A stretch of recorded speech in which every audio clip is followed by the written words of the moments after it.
We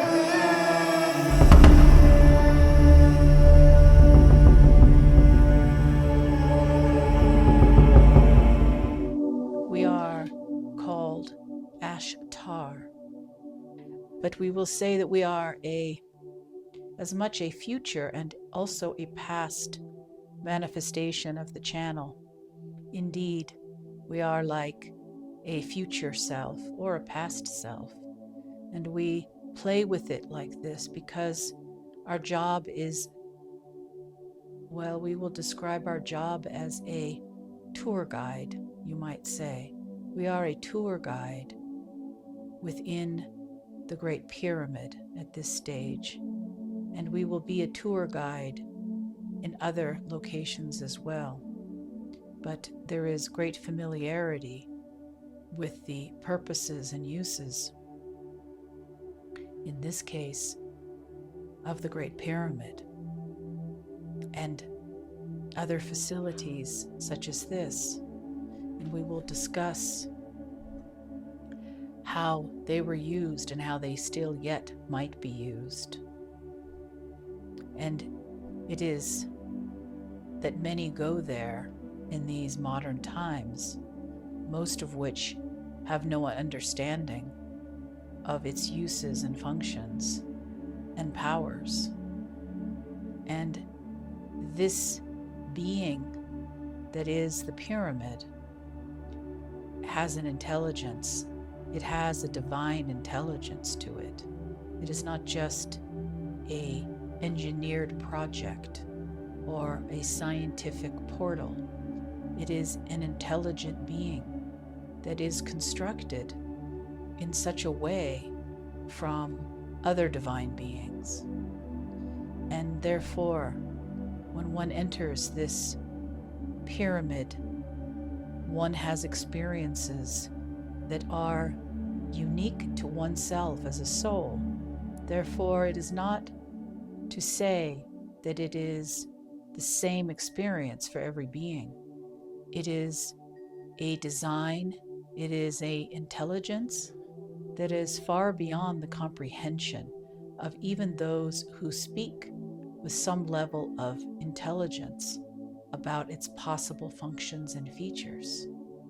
It is an appearance that is seemingly manifested in this reality that is actually an interdimensional being that takes this shape, that is honored in creating this shape, mostly for the sake of two reasons.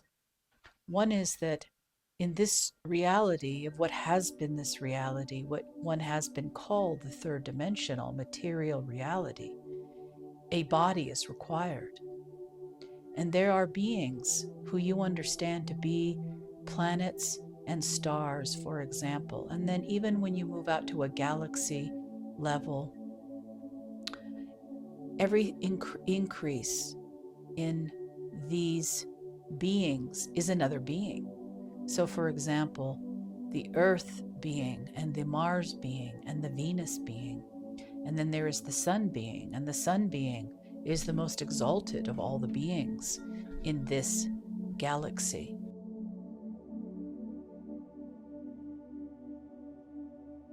This is a name of a being, but when you are evolved energetically in frequency, you no longer belong to just yourself. You belong to all the beings who resonate in that same energy field. So it is like when you have a body, a physical body, and you are aware of trillions of cells that are interacting, and each cell is indeed a being. So when you move up in frequency into your evolution of self, when you're operating at that evolution, first of all, understand that once you're operating in that frequency, you are outside of time. So the question of past and future becomes only a discussion for these limited dimensions. And in that sense, fifth density is still more limited than this density, and we are coming from what is understood to be the eighth density of the channel, of what she is in other realms, in a community form, you might say. So you may refer to us as Ashtar.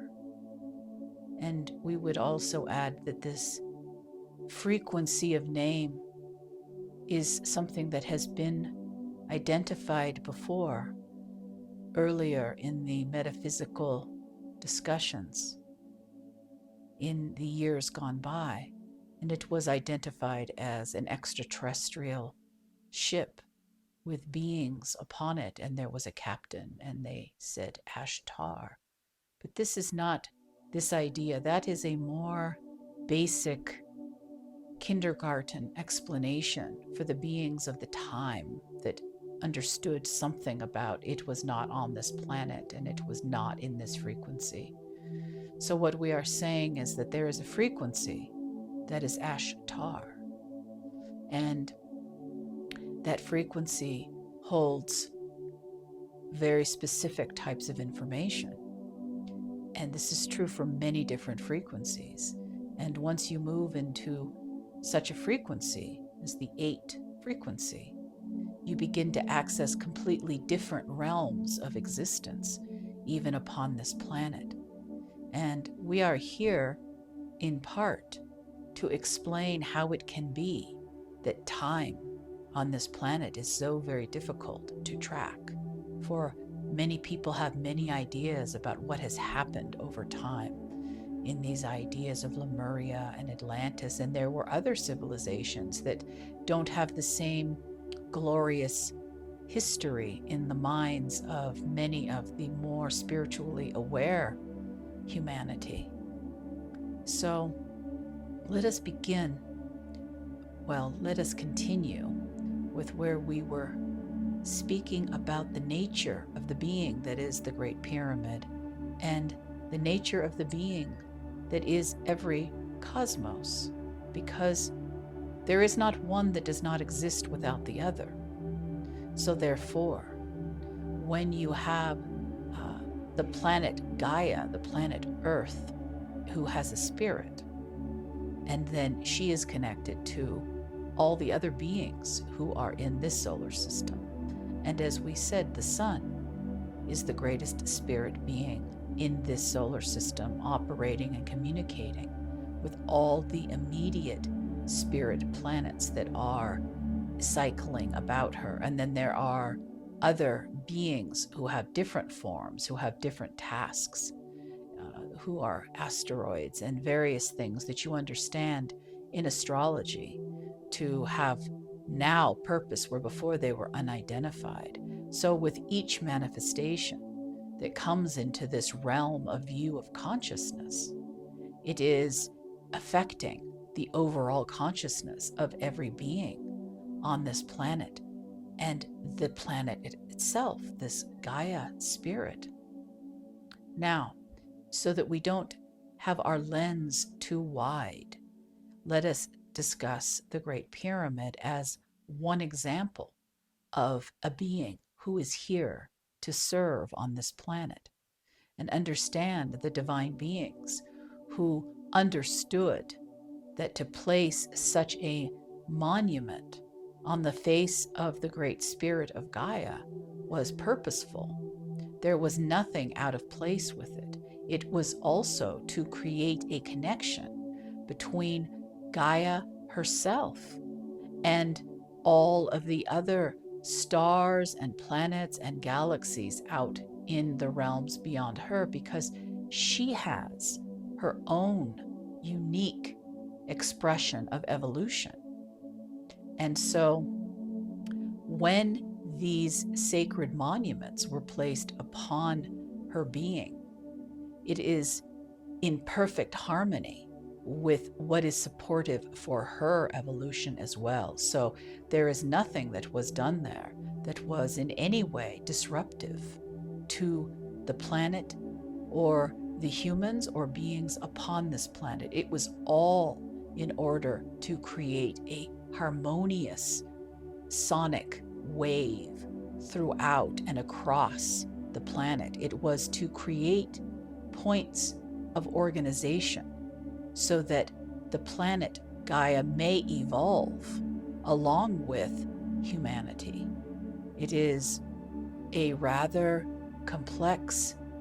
The planet required support as much as humanity would require support. And the most interesting things about these monuments is that they are traveling through time and through frequency and density. You see, because they exist not just here, they exist in other realms of existence. That is the beauty of these monuments that appear in physical reality. These are existing on many levels. And even to speak of it, the charge of energy that moves through the body is significant because it is a being who awakens within the heart if one feels a heart connection, because the heart is the greatest connection for humans to relate to anything in this universe. Yes, this is a manifestation that is multiply occurring in different locations. If there are beings who love a spirit being, such as a planetoid manifestation, for example, the divine beings of very high density, and we will say we are talking about beings that one might understand to be 12th density beings at the very least within an understanding. Those would be angelic, you might say, the creators of things.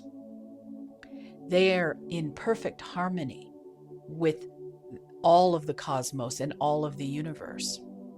So there is nothing that occurs here from that level that is in any way disruptive. It is all in support of the evolution of all beings. So it is an honor in that way. You might even say that something such as a pyramid is like the example of a baby planet.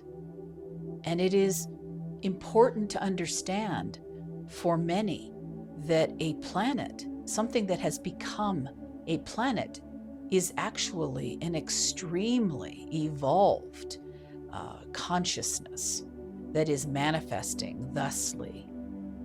And for humanity, it is often difficult to understand that rocks and fire and water and these elements, they seem to be more basic in their understanding than what is a human. So they feel they are living on a rock of some type. But the reality is that a being who manifests itself in the form of what you would call a planet is a very evolved being who is experiencing, imagine this, experiencing trillions and trillions of consciousnesses all at once, who are of very higher level consciousness, you might say. Like there are, for examples, beings that are rock. There are beings that are water. There are all types of beings here. And some humanity has put on various levels of importance or superiority, you might say, not understanding the absolute unity and necessity there is for the balance of all of these beings to be working in cooperation with each other. So when you are talking about a planet, you are talking about something that is very, very evolved consciousness, who is moving, in fact, evolving, not just for itself, but it is evolving for all that is resting upon itself, as well as all that is within a galaxy itself. And then you have the ultimate consciousness that is manifesting in any of these groups, which is a sun, a star, and that is the most evolved version of reality that can even be seen. So that is, in essence, what we are sharing about these particular monuments. They are beings. They are built in honor of the beings who rest there, who rest upon the earth there, who are divine beings. And they are, in that sense, considered to be like little planets, little smaller versions of a planet who are amplifying, who are learning from the earth as much as they are giving to the earth in this case.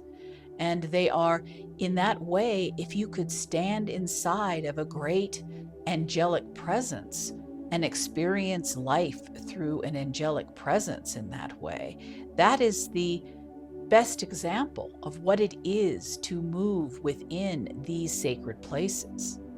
Now, it is, as we have said, it is not just stone. It is an actual consciousness moving within that location. And it is connecting with the water. It is connecting with the sun and the solar energy. It has many connections. And then, of course, it is also connecting off planet. It is connecting to itself on another location in that mirrored reflection. And so there's much going on there. So according to the soul that might enter into such a place as this sacred pyramid, and we are only speaking about the Great Pyramid, because to ask about everything else, we would be here all week and more. But we will say, according to the consciousness of the being that would enter such a place, is what is received. And it is even upon the limitation of the consciousness of the being. So if a being goes within this place and expects horrors to occur, they might experience such things. They might see things that are fearful to them. However, that being said, it is harder to manifest fearful things within that dimension, within that vibrational frequency.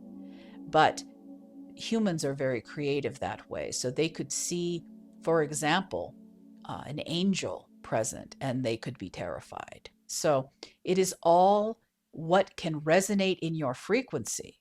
And the being that is within that structure that has been created for it also knows perfectly how to function within the walls and the idea of the sarcophagus that is contained within it, that is indeed a type of portal access point. It is a place where one, depending on the evolution of the being, could disappear and find itself elsewhere. Some have experienced disappearing and finding itself in another aspect of that plateau itself. But if it is appropriate for a being, let's say, to transmit itself to another location in another realm of the cosmos, it could be done very easily, depending on the vibration of the consciousness of the being. It may happen physically. It can happen consciously much more easily.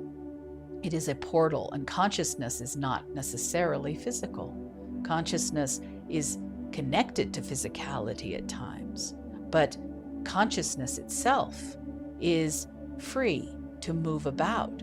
The only limitations that consciousness has in a certain way is its own limitations of understanding and belief, because there are realms of consciousness that are so difficult for a consciousness who is more familiar, for example, with many lifetimes in physical forms, that when you move into consciousnesses that have never had physical forms, who don't understand that reality, have not had that experience, when one moves into those types of realms, then it becomes a blackout, you might say. There is no memory of it because there is no ability to associate as of yet with it.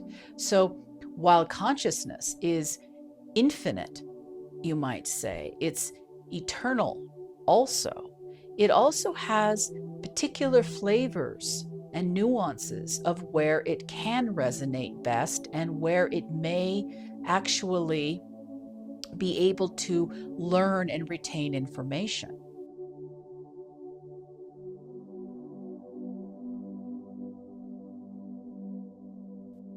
Indeed, first of all, one needs to understand that decisions are ideas of free will in limited view from a human perspective.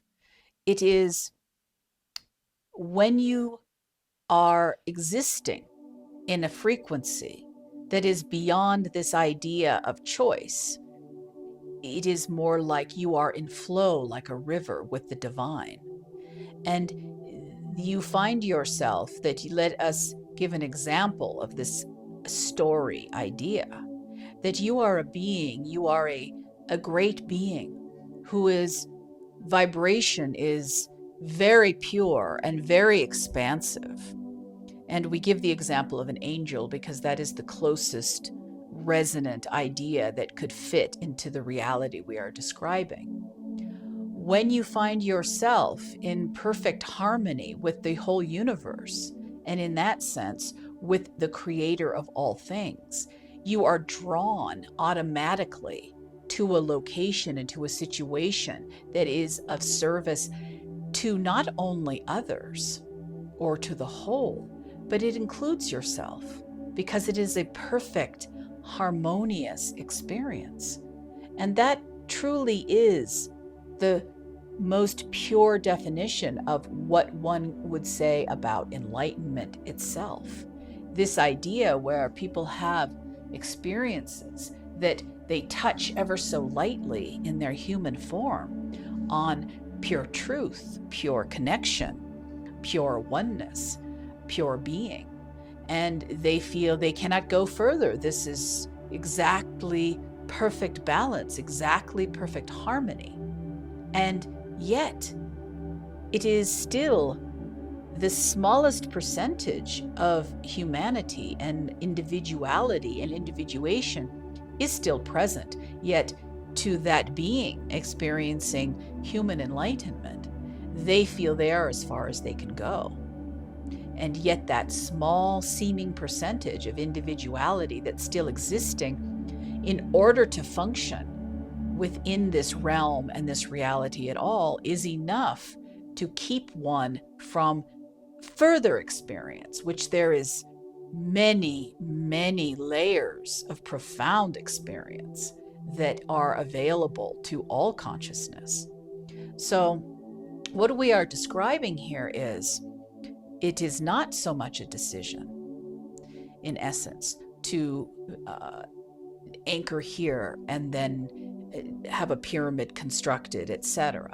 It is a part of a harmonious balance of the whole Earth, solar system, and then galaxy, and then every galaxy beyond that, and then every universe beyond that, and then flipping into a multiverse concept, all the way back to the Godhead. And so that is why the time is actually highly humorous. It's very amusing to play with time, because time is so far from being locked down like a railroad track from one point to one point. It is highly flexible. And in some sense, it is, the example would be, time is very much like if you're going to play a sport, and let's say you're going to do something with tennis. And in order to play tennis, you need a tennis racket. So in order to play the game here on Earth with the game of the limitations that are on offer here, to experience oneself in a limited form, you need time. That is the That is the most important quality of limitation that is needed to have the limited experience of being a human.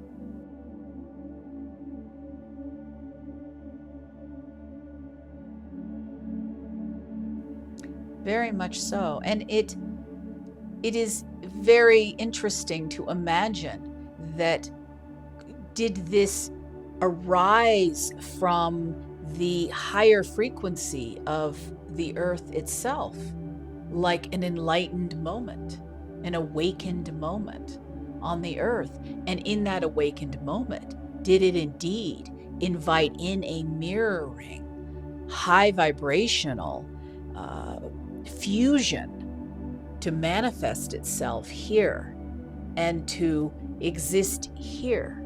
Imagine this. It is quite beautiful.